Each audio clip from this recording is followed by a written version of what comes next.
Tabor, and for this episode, I'm joined by another one of my co-authors and community members, JT Ippolito, a former executive from IBM, from AT&T, Xerox, and NEC, who now is the CEO of Media Marketing Management. And JT's chapter was entitled, "It's the Reputation of Your Company." And he starts with a really good quote. So, JT, you talk about the quote from Warren Buffett, which is, "It takes 20 years to build a reputation and 5 minutes to ruin it. If you think about that, you'll do things differently." Talk to me about why reputation was something you decided to take on in this book.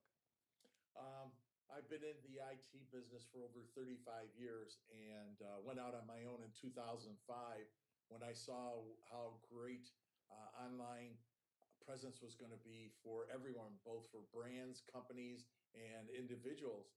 And when I saw the growth of what that was going to be, I said one of the focuses of our company is going to be reputation management because it's critical. So you can ruin a company and spend, like it said, Warren Buffett, 20 years, you can ruin it in 5 minutes.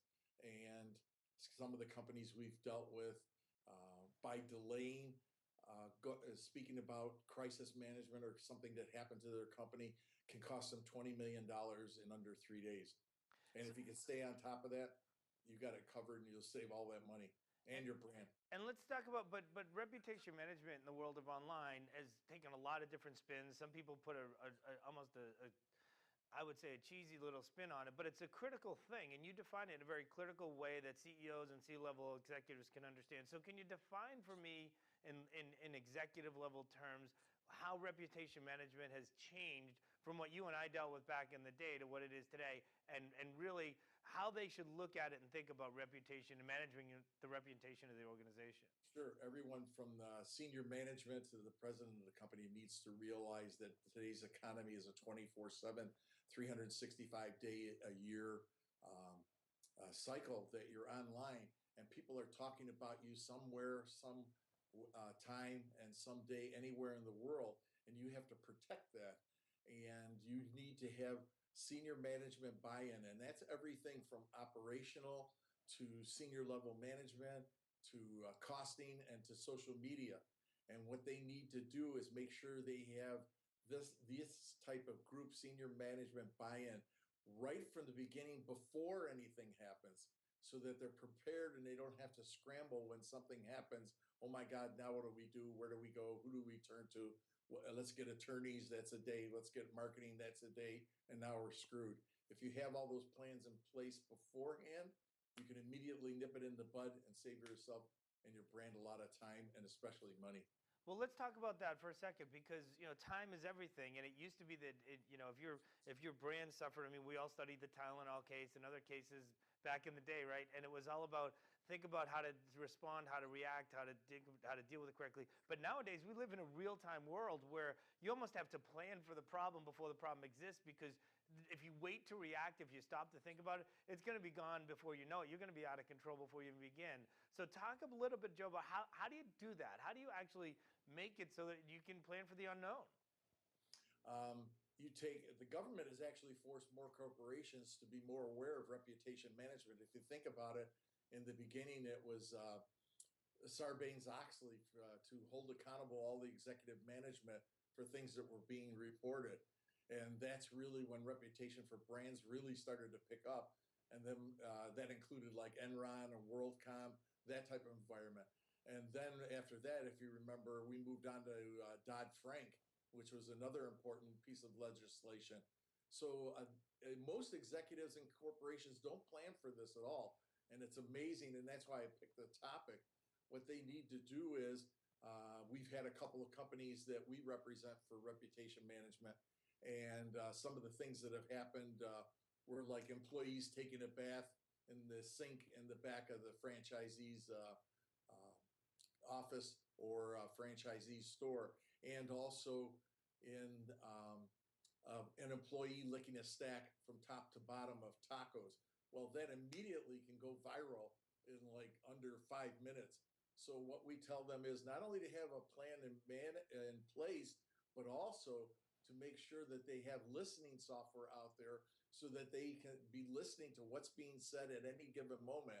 And you can tell exactly when something goes viral, and you can actually track it back down to where the person who said it, so you can address that person immediately to see what his concerns are, answer his questions, and protect your brand, that type of environment. So is that the trick, to get out in front of it and address it quickly?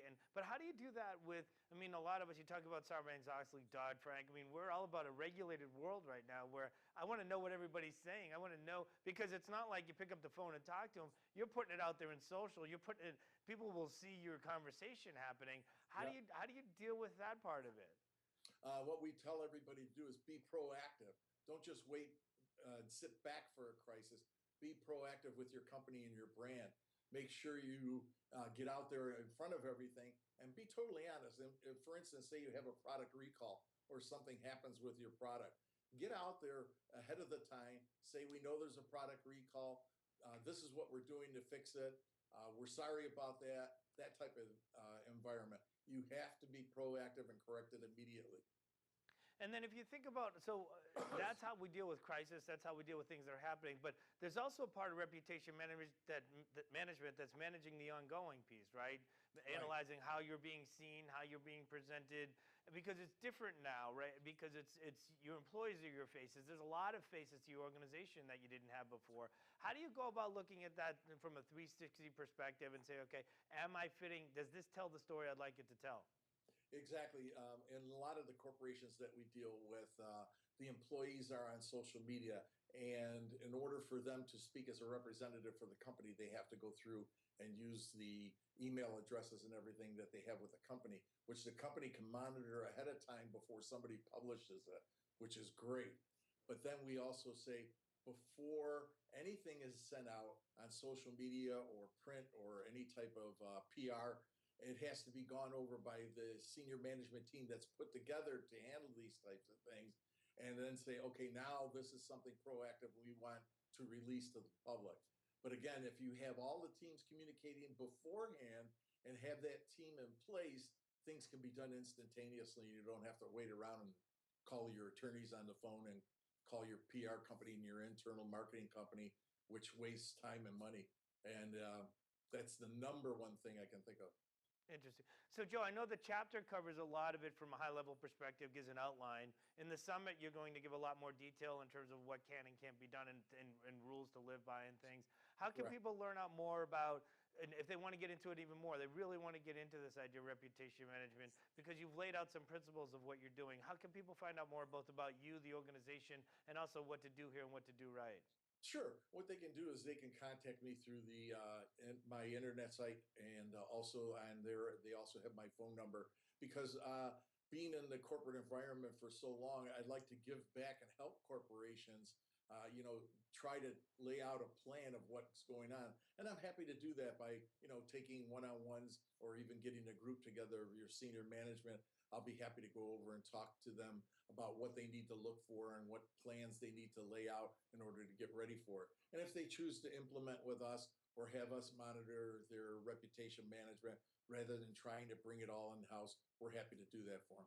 Excellent. Thank you, Joe. That was Joe JT Ippolito. He can be found at jtippolito.com, mediamarketingmanagement.com. Check out the summit. You'll see a lot more detail of stuff we're talking about here: reputation management, ongoing, managing both crisis and non-crisis. I'm Steven Saber, CEO of the Pulse Network, and this is another interview with a community member and co-author of the Build to Grow book.